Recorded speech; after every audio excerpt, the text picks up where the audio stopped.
जया ने घड़ी देखी और ब्रश पकड़े हाथों की गति बढ़ा दी। आज उठने में देर हो गई थी। असल में प्रिंस की छुट्टी है तो उसने अलार्म नहीं लगाया था। यही कारण है कि 7 बजे तक वह सोती रह गई। प्रिंस तो अभी भी सो रहा है। कल रात जया सो नहीं पाई थी। भोर में सोई थी तो उठने का समय गड़बड़ा गया। वैसे आज प्रिंस को तैयार करने का झमेला नहीं है। बस उसे दफ्तर के लिए तैयार होना है। अम्मा ने चलते समय उसे टिफ़िन पकड़ाया और बोली, पराठा ऑमलेट है बीबी, याद से खा लेना, लौटा कर मत ले आना। सुबह नाश्ता नहीं किया, चाय भी आधी छोड़ दी है। अम्मा कितना ध्यान रखती हैं, यह सोचकर जया की आंखों में आंसू झिलमिला उठे। यह कहावत कितनी सही है कि अपनों से पराए भले। अपने तो पलट कर भी नहीं देखते, लेकिन 3500 रुपये और रोटी कपड़े पर काम करने वाली इस अम्मा का कितना ध्यान है उसके प्रति। आज जया उसे हटा दे तो वह चली जाएगी, यह भी वह जानती है। फिर भी कितना स्नेह, कैसी ममता है। ढलती उम्र में यह औरत पराए घर काम करके जी रही है। भोर में आकर शाम को जाती है। फिर भी जया के प्रति उसके मन में कितना लगाव जुड़ाव है। और पति रमन, उसके साथ तो जन्म जन्मांतर के लिए वह बंधी है। तब भी कभी नहीं पूछता कि कैसी हो। इतना स्वार्थी है रमन कि किसी से कोई मतलब नहीं। बस घर में सब कुछ उसके मन जैसा होना चाहिए। उसके सुख आराम की पूरी व्यवस्था होनी चाहिए। वह अपने को घर का मालिक समझता है, जबकि तनख्वाह जया उससे डबल पाती है और वह घर भी वही चलाती है। अच्छे संस्कारों में पली बढ़ी जया उच्च पद पर नौकरी करते हुए भी उग्र आधुनिक नहीं है। उसके अंदर पति, घर, बच्चा उसके प्रति प्राण है और उसके प्रति वह समर्पित है। उसे बेटे प्रिंस से, पति रमन से और अपने हाथों से सजाई अपनी गृहस्थी से बहुत प्यार है। बचपन से ही जया भावुक, कोमल और संवेदनशील स्वभाव की है। पति उसको ऐसा मिला है जो बस अपना ही स्वार्थ देखता है। पत्नी बच्चे के प्रति कोई प्यार ममता उसमें नहीं है। जया तो उसके लिए विलास की एक वस्तु मात्र है। जया घर से निकली तो देर हो गई थी। यह इत्तेफाक ही था कि घर से निकलते ही उसे ऑटो मिल गया और वह ठीक समय पर दफ्तर पहुंच गई। कुर्सी खींचकर जया सीट पर बैठी ही थी कि चपरासी ने आकर कहा, मैडम, बॉस ने आपको बुलाया है। जया घबराई, डरते डरते उनके कमरे में गई। वह बड़े अच्छे मूड में थे। उसे देखते ही बोले, जया, मिठाई खिलाओ। किस बात की सर? जया अवाक सी पूछ बैठी। तुमको प्रमोशन मिल गया है। धन्यवाद देकर जया बाहर आई। फिर ऐसे काम में जुट गई कि सिर उठाने का भी समय नहीं मिला। दफ्तर से छुट्टी के बाद वह घर आकर सीधी लेट गई। प्रिंस भी आकर उससे लिपट गया। अम्मा चाय ले आई। टिफ़िन खाया? अरे अम्मा, आज भी लंच करने का ध्यान ही नहीं रहा। अम्मा ऐसा करो, ओवन में गर्म करके उसे ही दे दो। रहने दे, मैं गर्मा गर्म नमक अजवाइन की पूरी बना देती हूँ। पर बीबी, देह तुम्हारी है, बच्चे को पालना है। ऐसा करोगी तो? बड़बड़ाती हुई अम्मा रसोई में पूरी बनाने के लिए चली गई। जया कृतज्ञ नज़रों से उनको जाते हुए देखती रही। थोड़ी ही देर में अचार के साथ पूरी देकर अम्मा आई। रात को क्या खाओगी? अभी भरपेट खाकर रात को क्या खाऊंगी? प्रिंस की खिचड़ी रखी है। यह बोलकर अम्मा 2 पल खड़ी रही, फिर बोली, साहब कब आएंगे? काम से गए हैं, जब काम खत्म होगा तब आएंगे। रात देर तक जया को नींद नहीं आई।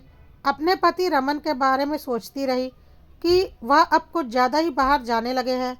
घर में जब रहते हैं तो बात बात पर झुंझला पड़ते हैं। उनके हाव भाव से तो यही लगता है कि ऑफिस में शायद काम का दबाव या किसी प्रकार का मनमुटाव चल रहा है। सबसे बड़ी चिंता तो इस बात की है कि वह पिछले 4 महीने से घर में खर्च भी नहीं दे रहे हैं। पूछो तो कहते हैं कि गलती से एक वाउचर पर उनसे ओवर पेमेंट हो गई थी और अब वह रिफंड हो रही है।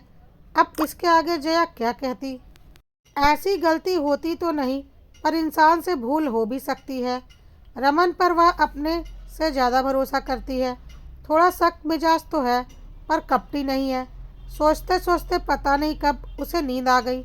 अगले दिन दफ्तर में उसके प्रमोशन की बात पता चलते ही सब ने उसे बधाई दी और पार्टी की मांग की। लंच के बाद जमकर पार्टी हुई। सब ने मिलकर उसे फूलों का गुलदस्ता उपहार में दिया। जया मन में खुशी की बाढ़ लेकर घर लौटी, पर घर आकर उसे रोना आया कि ऐसी खुशी के अवसर पर रमन घर में नहीं है। अम्मा के घर मेहमान आने वाले हैं, इसलिए वह जल्दी घर चली गई। ड्राइंग रूम में कारपेट पर बैठी वह प्रिंस के साथ ब्लॉक से रेलगाड़ी बना रही थी कि रमन का पुराना दोस्त रंजीत आया। रंजीत को देखते ही जया हंसकर बोली, आप, मैं गलत तो नहीं देख रही हूँ? नहीं नहीं, तुम सही देख रही हो, मैं रंजीत ही हूँ। बैठिए। वीना भाभी को क्यों नहीं लेकर आए? वीना का अब शाम को निकलना थोड़ा कठिन हो गया है, दोनों बच्चों का होमवर्क कराती है। रमन ऑफिस से लौटा नहीं क्या? वह यहाँ कहाँ है? ऑफिस के काम से बेंगलोर गए हैं। रंजीत और भी गंभीर हो गया। जया, पता नहीं तुम मेरी बातों पर विश्वास करोगी या नहीं, पर मैं तुमको अपनी छोटी बहन मानता हूँ, इसलिए तुमको बता देना उचित समझता हूँ। और वीना की भी यही राय है कि पत्नी को ही सबसे पीछे इन सब बातों का पता चलता है। जया घबराई हुई सी बोली, रंजीत भैया, बात क्या है? रमन कहीं नहीं गया है, वह यहीं दिल्ली में है। यह सुनकर जया चौंक गई। यह रंजीत कह रहा है, जो उनका सबसे बड़ा शुभचिंतक और मित्र है। ऐसा मित्र जो आज तक हर सुख दुख में साथ मिलकर बांटता आया है। जया, तुम्हारे मन की दशा मैं समझ रहा हूँ। पहले मैंने सोचा था कि तुमको नहीं बताऊंगा, पर वीना ने कहा कि तुमको पता होना चाहिए, जिससे कि तुम सावधान हो जाओ। पर रंजीत भैया, यह कैसे हो सकता है? सुनो, कल मैं और वीना एक बीमार दोस्त को देखने गांधीनगर गए थे। वीना ने ही पहले देखा कि रमन ऑटो से उतरा तो उसके हाथ में मून रेस्टोरेंट के दो बड़े बड़े पॉली बैग थे। उनको लेकर वह सामने वाली गली के अंदर चला गया। मैं बुलाने जा ही रहा था, पर वीना ने रोक लिया। जया की सांस ही रुक गई। एक पल को लगा कि चारों ओर अंधेरा छा गया है, फिर भी अपने आप को संभाल कर बोली, कोई गलती तो, मतलब डिलडॉल में रमन जैसा कोई दूसरा आदमी। रमन मेरे बचपन का साथी है, उसको पहचानने में मैं कोई भूल नहीं कर सकता। पर भैया, उन्होंने आज सुबह ही बेंगलोर से फ़ोन किया था, रोज़ ही करते हैं। वह मोबाइल से फ़ोन करता है, तुमको क्या पता वह कहाँ से बोल रहा है? जया स्तब्ध रह गई। रमन निर्मोही है, या तो वह समझ गई थी, पर धोखा भी दे सकता है, ऐसा तो उसने सपने में भी नहीं सोचा था।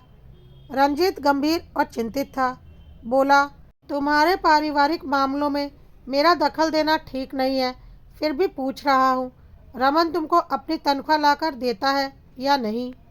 तनख्वाह तो कभी नहीं दी। हाँ, घर खर्च देते थे, पर 4 महीने से एक पैसा भी नहीं दिया है। कह रहे थे कि गलती से ओवर पेमेंट हो गई है, सो वह रिफंड हो रही है, उसमें आधी तनख्वाह कट जाती है।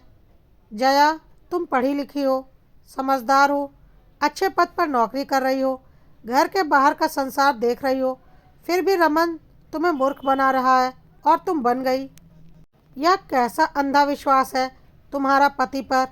सुनो, अपना भला और बच्चों का भविष्य ठीक रखना चाहती हो तो रमन पर लगाम कसो, अपने पैसे संभालो। जया की नींद उड़ गई। चिंता से सिर बोझिल सा हो गया। वह खिड़की के सहारे बिछी आराम कुर्सी पर चुपचाप बैठी रमन के बारे में माँ की नसीहतों को याद करने लगी। संपन्न माता पिता की बड़ी लाडली बेटी जया, रमन के लिए उनको भी त्याग आई थी। रमन का हाव भाव और उसके बात करने का ढंग कुछ इस तरह का रूखा सा था जो कि किसी संस्कारी व्यक्ति को पसंद नहीं आता। पर इसके लिए जया रमन को दोषी नहीं मानती थी, क्योंकि उसे संस्कारवान बनाने वाला कोई था ही नहीं। जिस समय रमन का उसके परिवार में आना जाना था, तब वह एक मामूली नौकरी करता था और जया ने लोक सेवा आयोग की परीक्षा पास करके अधिकारी के पद पर काम करना शुरू किया था। लेकिन तब जया रमन के प्रेम में एकदम पागल हो गई थी। माँ ने समझाया भी था कि इतने अच्छे अच्छे घरों से रिश्ते आ रहे हैं और तू किसे पसंद कर रही है, यह अच्छा लड़का नहीं है। इसके चेहरे से चालाकी और दिखावा टपकता है। तू क्यों नहीं समझ पा रही है कि यह तुझसे प्यार नहीं करता, बल्कि तेरे पैसे से प्यार करता है। जया तो रमन के कामदेव जैसे रूप पर मर मिटी थी। सो एक दिन घर में बिना बताए उसने चुपचाप रमन के साथ कोर्ट में मैरिज कर ली और दोनों पति पत्नी बन गए। तब से माँ बाप ने उससे कोई संबंध नहीं रखा था। दोस्तों, यह कहानी अभी यहीं तक। जल्द ही इसका अगला भाग आएगा। अगर कहानी पसंद आ रही हो तो लाइक, सब्सक्राइब और फॉलो करना ना भूलें।